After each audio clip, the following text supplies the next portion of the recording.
토트넘 이적 시장 네 윤곽이 드러나고 있습니다. 어쨌든 손흥민 선수가 제가 볼 때 현실적으로 여름까지 무조건 있는다고 보면 네. 후반기 때 토트넘 성적이 좋아지는 게 우리 모두의 행복 아니겠습니까? 그렇죠. 결과적으로 우리가 토트넘 경기를 안 볼 게 아니잖아요. 다들 욕하시지만 보실 거 아니에요. 막 이래나 저래나 유로파나 뭐 이런 유럽 컨퍼런스 리그라도 없으면 되게 허전해질걸요. 네네네네. 그렇기 때문에 최대한 좀 순위를 끌어올려야 됩니다. 그렇습니다. 지금 골드 기자가 토트넘 올 시즌에 유로파리그 우승할 거라고 예상을 했던데 그러려면 굉장히 네. 겨울 이적 시장이 분주해야 됩니다. 맞습니다. 지금 뭐 그러니까 이 팀이 저희 김희준 기자가 토트넘의 오징어 게임이라고 제목을 달았던데 기사를 네. 한 명씩 갈려 나가잖아요. 계속. 그죠. 진짜 한 경기 할 때마다, 네. 한 게임 할 때마다 뚜뚜뚜 하면서 갈려 나가고 있어. 이번에 우도기까지도 최대 10주 아웃됐습니다. 근데 이게 전부 다 부상이 보면 네. 그러니까 가벼운 부상도 아닌 것 같아요. 전부 다 몇 달씩은 아웃되는 그런 그러니까 햄스트링 계속 폭발. 햄스트링 지금 몇 명이에요? 네. 그러니까 이분이 셀틱 때도 그랬어요. 셀틱 때도 햄스트링. 셀틱 때도 수비수들이 햄스트링 브레이크였어요. 햄스트링으로만 갈리고 그러니까 엄청 뛰게 하고 이게 진짜. 회복하지 못한 상태에서 계속 막 압박을 하게 만드니까 네. 그런 것들이 전술적으로 선수들도 이 머리로는 공감을 하죠. 왜냐하면 그런 축구가 가능하다면은 정말 재미도 있고 만화축구죠, 만화축구. 그러니까 지난 시즌 초반기의 모습인 거죠. 네. 그런데 이게 제가 늘 말씀드리지만 그렇게 한 시즌 못 가거든요. 절대 못 가죠. 더블 스쿼드는 그나마 모르겠는데. 마라톤은 어떻게 스프린트를 계속합니다. 그러니까요. 그 말이 맞아요. 그러니까 진짜 마라톤을 계속해서 전력 질주하는 그런 느낌입니다. 그러니까 이 팀이 더블 스쿼드라면 그나마 모르겠는데 좀 그렇지도 않은 상황에서 주전들만 주구장창. 그러니까 손흥민이 대단한 거예요. 손흥민 선수는 진짜 체력 좋은 거예요. 그러니까 진짜 철광이라는 이름이 괜히 있는 게 아닙니다. 공격수이면서 수비 가담도 많이 해주고 스프린트 그렇게 하는데도 본인이 조절을 잘 하는 것 같아요. 근데 사실 손흥민 선수는 이 포스테코글로 감독 이전에도 거의 뭐 콘테 감독 시절에도 윙백 수준으로 수비 많이 가담하고 이런 경우 너무 많이 겪어서 그런지 일단 잘 버티고 있긴 합니다. 그렇습니다. 그러니까 우도기가 어제 이제 토트넘 ITK 발로 그 굉장히 ITK 중에서 공신력이 탑티어인 그 폴 오키프가 우도기 최소 6주 최대 10주 아웃이다. 이렇게 발표를 했습니다. 그래서 그러니까 지금 히샬리송은 진짜 실존 인물인가요? 이번 시즌에 거의 이제 본 적이 한 경기 있나요? 오도베르, 뭐 비카리오, 그리고 지금 수비수도 뭐 로메로, 반더벤, 벤 데이비스 거의 복귀했다가 다시 터져가지고 지금 또 한 달 못 나온다 그러고, 그리고 반더벤하고 로메로도 아예 복귀를 했다가 또 아웃됐고요. 이 정도면 의료진 문제도 좀 있는 게 아닌가요? 그러니까 판단을 옳게 못 내리는. 그러니까요. 그러니까 지금 이게 이런 게다가 토트넘이 지금 모든데, 그러니까 성적은 안 좋지만 모든데 다 참가하고 있습니다. 네. 리그 11위, 카라바오컵 4강, FA컵은 1월달 시작이 되고요. 그다음 유로파리그도 지금 계속 참가하고 있고, 맞습니다. 무려 4개 대회를 거의 원스쿼드로 하고 있는 팀이고, 그 원스쿼드가 뛰는 팀이 재미는 있어요. 그렇게 보면 계속 미친 듯이 뛰어다니고 그쵸. 골도 많이 터지고 많이 먹든 늦든 많이 터지고 재미는 있는데 이게 이런 상황에서 계속 지금 우도기까지 또 이렇게 추가적으로 장기 부상이 떴기 때문에 이게 당장 훈련하다가 오늘 누가 또 부상 떠도 전혀 이상하지 않은 팀입니다. 전혀 이상하지도 않고 우도기도 솔직히 말해서 폼이 계속 떨어지고 있었잖아요. 그쵸. 우도기도 작년 그 하반기 때 부상당한 이후로 폼이 안 올라왔었고 이게 전부 다 체력 부담 때문인 건데 사실 부상을 달고 뛰어서 그래요. 이게 선수들이 부상이 그러니까 프로 이런 최상위권 리그의 프로 선수들은 다 부상을 달고 뜁니다. 그렇습니다. 크고 작고 아예 경기를 못 하느냐 그 문제인 거지. 그런데 그것 때문에 경기력이 좀 많이 떨어져 있을 거라고 생각하는데 결국 뭐 부상을 당한 거죠. 그렇습니다. 근데 어쨌든 이번 여름 겨울 이적 시장이 상당히 보강이 많이 돼야 되는데 일단 저는 뭐 퀄리티도 퀄리티지만 일단 숫자적으로 보강이 좀 많이 돼야 될 것 같아요. 맞습니다. 지금 센터백 같은 경우 다 갈리고 저기 누구야 드라구신도 갈렸다 돌아왔고 아치그레이가 지금 센터백이 아닌데 센터백으로 더 많이 뛰었잖아요. 저는 뭐 생각보다 잘해주고 있다고 생각을 하는데 근데 생각보다라는 거죠.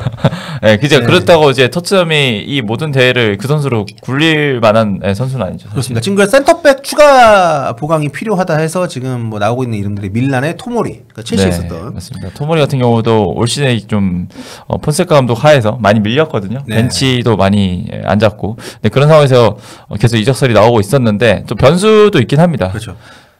폰세카 감독이 잘렸어요 최근에. 그렇죠. 잘리면서 콘세이상 감독이 선임을 했는데 콘세이상 감독도 좀 빠른 그런 수비수를 좀 선호하는 편이라서 이 토모리가 그런 프로필에 좀 부합하긴 합니다. 그리고 파리 같은 경우에도 지금 슈크리니아르 선수가 적용이 안 되고 있는데 뭐 이렇게 거론이 되고 있는데 누가 됐든 저 정도 급의 선수들이 이 정도 올려갈지 모르겠습니다만 사실 데려오면 땡큐예요 무조건.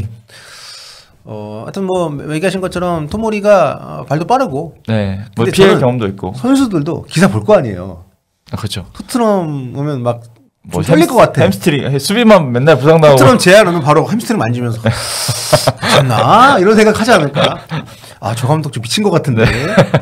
이런 생각 할 수도 있을 것 같아요. 그렇죠. 네. 네. 그리고 반더벤 로메로가 만약에 풀핏이면은 수비수들이 와가지고 주전을 못할 가능성이 있잖아요. 그렇죠. 그렇기 때문에 저는 토트넘이 이번 겨울에 그 수준급 센터백을 데리고 오는 게 그렇게 결코 쉽진 않을 거라고 봅니다. 그러니까 저는 이거를 좀 로테이션 시스템을 좀 확실히 도입을 해야 될 것 같아요. 그러니까 좀 만약에 이런 선수들을 데려와서 쓸 거면 그렇다고 또 지금 뭐 사실 유망주들 많이 모았는데 이번 시즌 자체로 좀 큰 효과는 없잖아요. 뭐 베리반이나 뭐 이런 선수들. 유망주를 또 모으면 또 이것도 이것대로 굉장히 말이 많을 겁니다. 그러니까 우리는 전지적 손흥민 관점에서 봤을 때 손흥민 선수가 혼자서 뭐 이렇게 다 할 수는 없 축구라는 것은. 네. 근데 손흥민 선수 급의 선수가 주변에 메디슨 정도? 그러니까 메디슨 폼 좋을 때 메디슨 맞습니다. 없어요. 올 시즌은 쿨루셉스키가 있지. 올 시즌은 쿨루셉이 있죠. 근데 쿨루셉스키 정도가 있는. 근데 쿨루셉스키가 주로 이제 중앙에서 뛰든 오른쪽에 뛰든 오른쪽을 지향하는 움직임을 갖기 때문에 플레이적으로 손흥민 선수가 상대적으로 좀 합이 덜 나오는 편인데 거리를 보면 굉장히 멀어요. 손흥민 쪽에 이제 뒤에 지금 우독이나 스펜서가 나오고 있고, 그렇죠. 또 이제 미드필드 쪽에서 메디슨이 그쪽을 좀 도와주고 있는 역할들을 많이 하고 있고, 전방에서 솔랑케가 있고 한데 약간 한 끗이 아쉬운. 일단 꾸준하게 활약해주는 선수도 거의 없고, 진짜 손흥민 선수가 안 터지면 해결해줄 만한 선수도 많이 없습니다. 그렇습니다. 그래서 공격 쪽에서도 지금 그러니까 수비는 조나단 타 같은 경우에 지금 레버쿠젠에서 올 여름에 FA로 풀리는 선수입니다. 근데 여러 팀이 원하고 있기 때문에 저는 조나단 탑급의 선수가 토트넘에 오는 건 진짜 쉽지 않아 보이고요. 거의 독일 센터백 거의 1순위급이. 로메로가 온 것처럼 이상한 일인 거죠. 로메로는 지금도 이상합니다. 왜 토트넘 왔을까? 이 고생을 하고 있어요. 토트넘 와서. 그리고 릴의 스트라이커인 조나단 데이비스 같은 경우도 이제 FA로 풀리기 때문에 그거 앞두고 데리고 올 수 있는 가능성이 있는 공격수로 지금 거론이 되고 있는데. 사실 데이비스 같은 경우는 이미 스트라이커 자원이잖아요. 솔랑케가 있기 때문에 데이비스 영입을 좀 적극적으로 할지는 좀 의문이라는 얘기가 나오고. 그렇습니다. 그러니까 이번 겨울에 만약에 영입을 한다고 하면 토트넘은 돈 많이 써야 됩니다. 왜냐하면 맞습니다. 수준급 선수들 일단 챔스가 중요한데 지금 토트넘은 지금 순위로 챔스 못 나갑니다. 11위입니다. 그리고 승점차도 많이 나고요. 이제 점점 많이 나기 시작했죠. 유로파리그 우승을 하면 돼. 근데 그건 솔직히 쉽지 않잖아요. 쉽지 않죠. 정말 쉽지 않죠. 그런 상황이고 또 만약에 이 팀이 풀핏일 경우에 특히 수비 같은 경우에는 아까 얘기했던 것처럼 이 로메로 반더벤을 넘기가 쉽지 않습니다. 정말 이 조합이 풀핏일 때는 저는 프리미어리그 최고 수준의 조합이라고 보기 때문에 또 공격 같은 경우에도 가능을 하지만 사실 공격수 쪽에서 그런 선수를 데리고 올 돈도 많이 줘야 되지만 지금 팀 성적을 감안했을 때 경쟁력이 좀 떨어진다 이렇게 볼 수가 있어서 정말 겨울에 일 잘해야 됩니다. 토트넘은 사실 솔랑케만 하더라도 거의 1,000억에 가까운 선수라서 지금 뭐 스트라이커 데려오는 건 굉장히 어려운. 처분을 일단 해야죠. 만약에 그렇게 된다면은. 그리고 이제 골키퍼 보강도 굉장히 이제 간절합니다. 비카리오가 그러니까 2024년 아웃으로 나갔고 언제 돌아올지 지금 모르겠지만 포스터가 메우고 있는데 포스터가 세이브는 나름 괜찮은데 요즘 갑자기 패스를 해요 공격수한테. 안 뛰다가 요즘 많이 뛰니까 그런지 뇌절을 많이 합니다. 맞습니다. 말도 안 되는 실수 많이 하고 또 발기술 떨어져가지고 빌드업 안 되고 그리고 그 커버 범위도 굉장히 작아서 그런 것들이 또 수비한테 굉장히 부담돼요. 골키퍼가 좀 많이 커버를 해줘야 되는 토트넘인데 페널티 에어리어를 다 책임을 못 져줍니다. 골 에어리어 정도만 확실하게 책임을 져주고 게다가 지금 그 넘버 2 골키퍼가 포스터가 넘버 3 골키퍼도 지금 그 FA로 풀릴 직전이기 때문에 이것도 좀 보강이 좀 필요한 상황이고요. 그래서 뭐 샘 존스턴 선수 뭐 이게 있대요. 뭐 존스턴도 울버햄튼으로 이적을 했는데 울버햄튼은 뭐 사가 사우디 갈 것처럼 그랬는데 계속 남아서 너무 잘해주고 있죠. 아마 지금 새로운 감독 체제에서 사가 계속 쓰이고 있기 때문에 존스턴을 좀 노려보지 않을까라는 이야기가 나오고 있습니다. 근데 이 친구도 뭐 이렇게 발밑이 좋은 선수는 아니어서. 뭐 선방은 좋은데 뭐 빌드업 이런 부분에서 강점이 있는 선수는 아닙니다. 그렇습니다. 과거에 토트넘하고 연결되긴 했었는데 아무튼 뭐 모르겠습니다. 근데 하여튼 좀 보강이 필요합니다. 제 생각에 일단 가장 중요한 건 저는요. 뭐 수비는 솔직히 반더벤하고 로메로 들어오면 뭐 그러니까 뎁스가 문제지. 저는 괜찮은데 미드필드, 삼선 미드필드는 전 무조건 필요합니다. 지금 비수마 완전히 마탱이 간지 오래됐고요.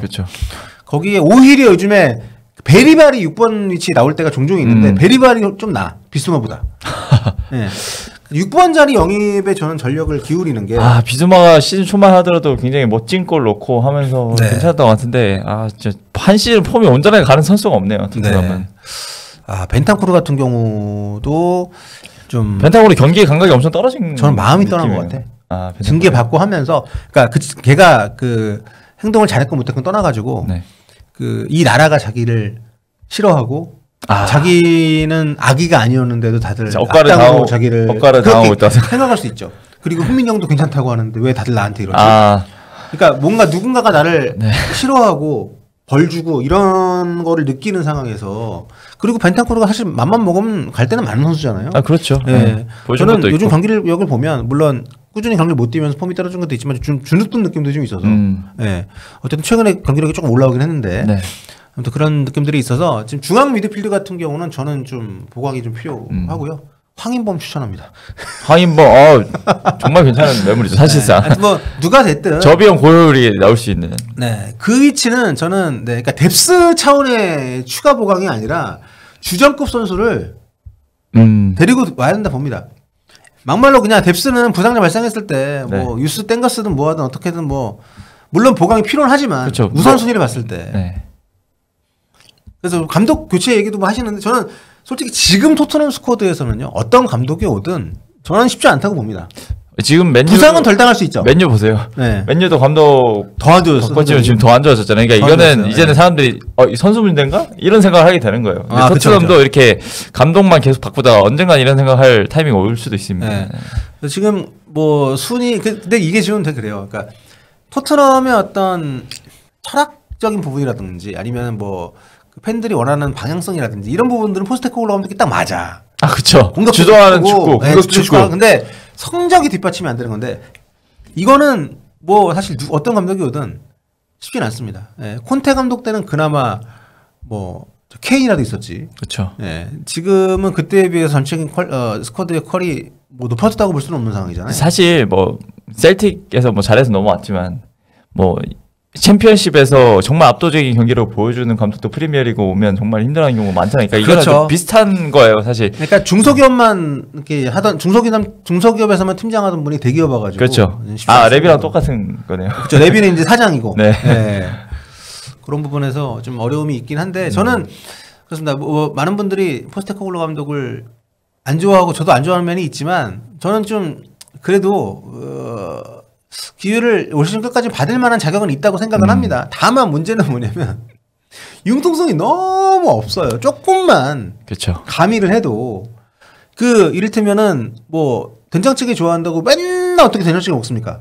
힘들죠. 가끔은 뭐 청국장도 먹고 그렇죠. 김치찌개도 먹고 뭐 변화를 조금씩이라도 진짜 파스타 뭐 이런 거 먹으라는 거 아니잖아요. 그러니까 완전 바꾸라는 거 아니고 그러니까 그 메뉴 안에서 조금씩 다른 거를 해보라는 건데 전혀 그런 게 없으니까. 그렇습니다. 심지어 교체도 지금 타이밍까지 다 예상할 수 있을 정도로 똑같이 나오고 있기 때문에 그거는 사실 분석이 필요 없을 정도지 않나. 상대팀 입장에서 감독도 성장을 할 필요가 있고 하는 경우들이 많이 있기 때문에 근데 성장하기에는 포스테코글루 감독 나이가 너무 많다. 그리고 너무 좀 영어로 이제 스터번이라고 많이들 표현을 하더라고요. 굉장히 완고한 고집쟁이이기 때문에 아무튼 뭐 감독은 뭐 바꿔도 그만 안 바꿔도 그만이라고 저는 개인적으로 생각하고 우선순위는 중앙 미드필더 보강이 아닌가. 전매추 정도의 선택지만 있었어도라고 하시는데 맞는 말입니다. 그렇습니다. 아무튼 뭐 이적 시장을 좀 잘 보낼 수 있었으면 좋겠고요. 그리고 어떤 바람을 갖고 있는 큰 이유 중에 하나는 손흥민이 어쨌든 여론까지 있어야 되기 때문에 그렇죠. 라고 저희가 보는 거여서 좀 연관이 된 이야기를 한번 말씀드려봤습니다. 네.